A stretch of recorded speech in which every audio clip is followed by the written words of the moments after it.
Agradezco sobremanera al profesor Hassan Arabi por la invitación, al profesor Ezdin por la ayuda, el apoyo, mantenerme a todo rato informada.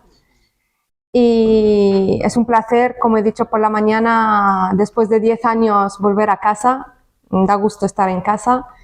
Y hoy os voy a invitar a reflexionar en torno a unas dos o tres cuestiones inherentes a la lengua y a su uso como seña de identidad, ya que estamos hablando de una escritora que eligió expresarse tanto en catalán como en español, una lengua ajena a ella, como símbolo de identidad y de pertenencia a una sociedad o comunidad. El hecho de que Nejat El-Hashmi escriba en catalán no le hace perder su identidad marroquí, y es un hecho y una realidad que percibimos al leer sus novelas. Es más, sus relatos y sus novelas no dejan de ser marroquíes en cuanto a su contenido temático, sus problemáticas sociales, su imaginario colectivo cultural, siendo en este caso la identidad... Perdón, es que estaba pasando aquí, vale. Siendo en este caso, no te preocupes, siendo en este caso la identidad, según el DRAE, un conjunto de rasgos propios de un individuo o de una colectividad que los caracterizan frente a los demás, o también tenemos una segunda acepción que dice que la conciencia que tiene una persona de ser ella misma y distinta a las demás. Y es lo que percibimos al leer a Nejat El-Hashmi, una mujer inmigrante que tiende a negociar y demostrar su identidad en su doble otredad. Una mujer que tiene posibilidad de reafirmación a través de la palabra, la libre elección y expresión, con la que afirma una nueva identidad. Antes de adentrarnos en lo que yo quiero que reflexionemos juntos, llama mi atención el título de la propia novela, ¿no? La hija extranjera. La verdad es que el trabajo que estoy haciendo yo hoy es un trabajo por mero placer, ¿vale? Mi campo es la lingüística y la traducción, pero he leído a Nejat El-Hashmi y me he enamorado de la forma en que escribe, me he sentido en muchos aspectos muy identificada.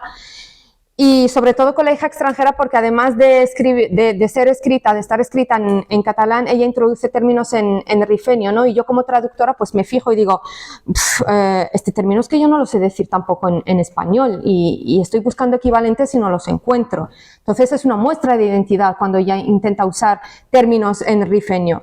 Y la hija extranjera, si nos fijamos, como he trabajado también sobre los implícitos, pues tengo que meterme también en mi campo, que es la lingüística, aparte de hablar del tema de la identidad, pues me fijo que es hija, ¿vale? Pero es extranjera. Entonces, es hija, queriendo decir descendiente de un progenitor, es hija, tiene una pertenencia, pero al mismo tiempo es extranjera, sin pertenecer a ninguna cultura. Y eso llamó mi atención. De ahí que la hija extranjera es un cúmulo de antagonismo que articula perfectamente negación y afirmación, desconstrucción y reconstrucción. La literatura que nos ofrece esta escritora refleja la construcción identitaria de sí misma a través de la otredad misma. Y ejemplo de ello es su continua mención a la figura de la mujer inmigrante, en la que se sitúa una doble otredad de extranjera con respecto a la sociedad que la acoge en la inmigración, y la mujer con respecto al sexo masculino. Volviendo al tema que he dicho al principio de la lengua, porque como soy lingüista voy a dar un poco la lata con esto, entonces cuando hablamos de escribir en otro idioma, Quilito dice en su libro Hablo todas las lenguas, pero en árabe, dice, cito, escribir sería salir de sí mismo, aunque supusiera, si fuera preciso, tomar distancias con la lengua materna.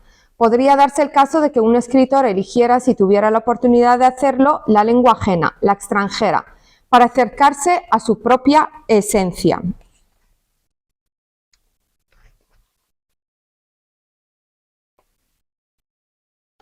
Y Nejat El-Hashmi lo hace al redactar utilizando pequeñas anécdotas personales que sumadas a una narración en primera persona hace que empaticemos y por lo tanto entendamos con mayor facilidad su rechazo a ciertos aspectos culturales o religiosos de su país de origen, en este caso Marruecos. Sin embargo, la novela La hija extranjera le gana, digamos, la lengua materna y vemos cómo está presente y con fuerza la cultura marroquí amazigh, ya que a nuestro juicio la escritora usa la lengua como fundamento y base de la construcción identitaria. Por tanto, y como bien dice la profesora Karima Bouillal, el idioma aquí es una herramienta importante para encontrar su lugar en el mundo y el deseo de liberación. Y esto lo vemos ya desde las primeras líneas de La hija extranjera, y a modo de confesión, la autora, en un intento por su parte de revelar esa delicada relación que pertenece mantener con la pertenencia, nos advierte lo siguiente: no seré más para vosotros, desde ahora seré para mí y no para quien quiera, pero no para ninguno de los que me queréis, sesgada, escindida. La liberación aquí se ubica en el lado de la transgresión y tiene que ver mucho con la pertenencia doble y la inadaptación referida no solo a la cultura de origen, sino también a la cultura de adopción. Lo llamativo en la redacción de Nejat El-Hashmi no es solo la mezcla del amazigh con el catalán, sino su forma de redactar pasando de una lengua a otra, intentando adaptar la lengua extranjera a contenidos culturales propios, y el hecho de querer acercar al lector de las dos realidades a la realidad a la que ella pertenece. Es más, se mueve entre dos mundos que apenas se comunican. Se da cuenta al intentar traducir palabras del catalán al rifeño, y ella misma en la redacción dice: yo no encuentro equivalente en la lengua de mi madre. Entonces tenemos también otro ejemplo aquí que dice: me ha costado tragarme los irkuzen, los trozos de pan con aceite, la garganta me hacía un daño insoportable, ese daño que cuando quieres llorar y te aguantas porque no es el momento. Y cuando hablamos de irkuzen, que viene de arkuz, el plural es irkuzen, el singular es arkuz, se refiere a trozo o bocado. Entonces ella lo que hace, el equivalente sí que existe. En algunos casos hay equivalentes que no, lo veremos más adelante, que no tienen, hay términos que no tienen un equivalente, pero en este caso arcos es simplemente un bocado. Me he tomado un bocado o un trozo. Entonces ella lo que hace es la muestra de identidad, continúa con la muestra de identidad. Otro ejemplo en la misma línea es el de la página 120, donde la escritora trata de hacer una especie de aproximación entre las dos culturas, tendiendo puentes entre las dos lenguas. Es el siguiente. No voy a leer todo el ejemplo porque es muy largo, pero voy a subrayar, a ver dónde está. Aquí está.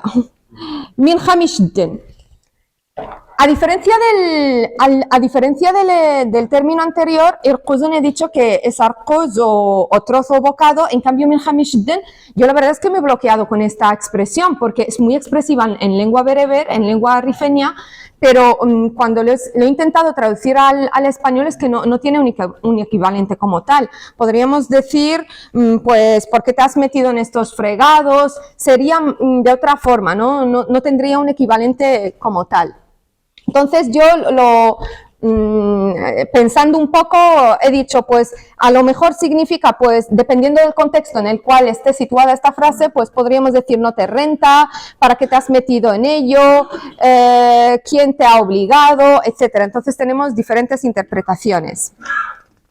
Así que se da cuenta a lo largo de la narración que existen grandes diferencias entre la lengua de su madre y la lengua que ella habla. Y estas diferencias no solo son a nivel de lengua y léxico, sino también a nivel ideológico y cultural. A este respecto, Ricci dice que considera que los escritos de Nejat El-Hashmi plasman una negociación de la diferencia, un encuentro-desencuentro entre la obsesión de las marcas de origen norteafricanas y la ansiedad de la influencia de lo europeo. Esta influencia de lo europeo es notable cuando la autora intenta acercar al lector a la figura femenina que es representada en términos de opresión y de guardiana de la tradición. La madre es representada en toda la novela como símbolo del orden social, mientras que la hija siempre se muestra, digamos, liberal, moderna, al occidental. Y su cuerpo remite a lo obsceno, a lo que ella describe en la lengua de su madre como fakshgr, ¿vale?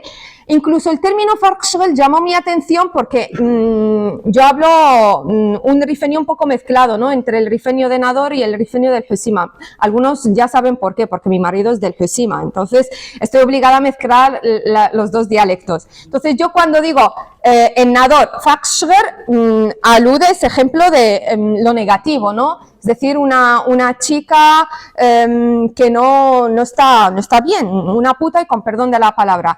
Pero cuando se dice fakshgr en Husima es una traducción literal. Entonces, fakshgr es una persona que no le importa, que le da igual, que está ahí. Entonces, por ejemplo, si mi marido suelta fakshgr al lado de mi padre, menudo caos.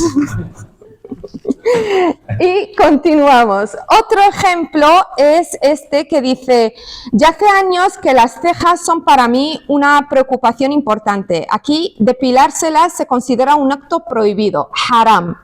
Y prosigue en la misma línea más adelante y dice: cada pelo que arrancaba de raíz era un paso para alejarme de mi madre.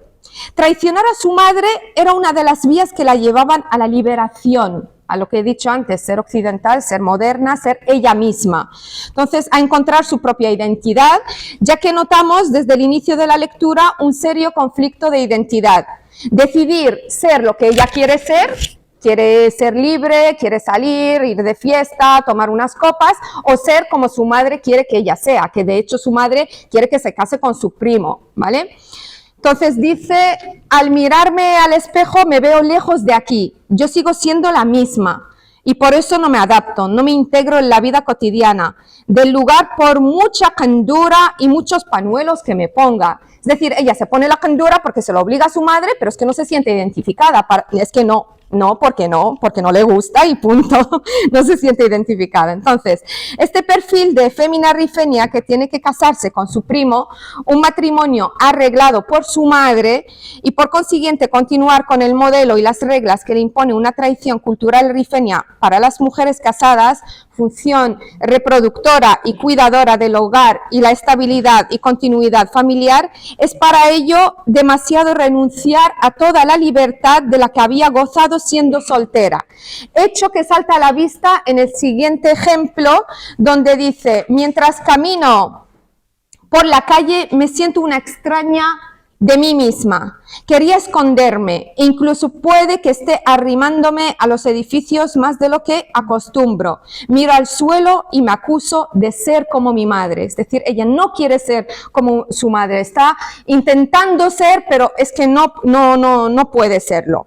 El personaje se encuentra enfrentada a la comunidad femenina rifeña, de la cual su madre es el máximo representante. De ahí que ser como su madre implica, según el profesor Busfinch, que en paz descanse, adecuarse a lo inadecuado, someterse y renunciar. El término mujer, me he fijado que el término mujer está usado en la novela como unas 190 veces. Entonces, de hecho, el término mujer se ve asociado en muchas ocasiones a lo que la mujer debe o no debe ser. Entonces, yo no he recogido, obviamente, 190 ejemplos, pero tengo un par de ellos aquí, y pone: ser una mujer como es debido, una mujer como ellas. El problema es si la mujer se comporta como es debido o no. A partir de cierta edad, cuando una ya es mujer, esa posibilidad de estar a solas con alguien del otro sexo deja de existir. Entonces, el aludir continuamente a la figura de la mujer ya es una muestra de identidad. La feminidad aquí se valora en términos de ser y comportarse según las normas de género establecidas por su país de origen. Ante esta realidad que la anula como mujer, la protagonista se sumerge en sus lecturas y sus ganas de no ser como ellas, transgrediendo lo establecido y queriendo abrazar la libertad, hecho que la empuja a abandonar a su madre y a su hijo recién nacido. Y dice, según Durst, ser una paria rebelde. Y dice al final: te dejo madre, un hijo en prenda, no puedo dejarte la mar, que aquí, en nuestra ciudad de las Planas, no tenemos. te dejo un hijo que te hará más compañía. Diríamos para terminar, diríamos pues que el trabajo de Nejat el-Hashmi es un trabajo de reivindicación, de pertenencia a una región con lengua propia y rasgos muy particulares. La identidad en Nejat el-Hashmi es sobre lo vivido y lo adquirido más que sobre las raíces. Asistimos pues a una escritora que fusiona lo sentido y el sentido, una escritora que se cuestiona la marginación que han sufrido las mujeres en el seno de las culturas patriarcales, hecho que la empuja a alejarse de un pasado que no pudo habitar, esboza otra identidad, una identidad soñada, fantaseada, una identidad que la llevaría a otro mundo, quizás un mundo confuso, un mundo críptico, pero otro mundo posible. Muchas gracias.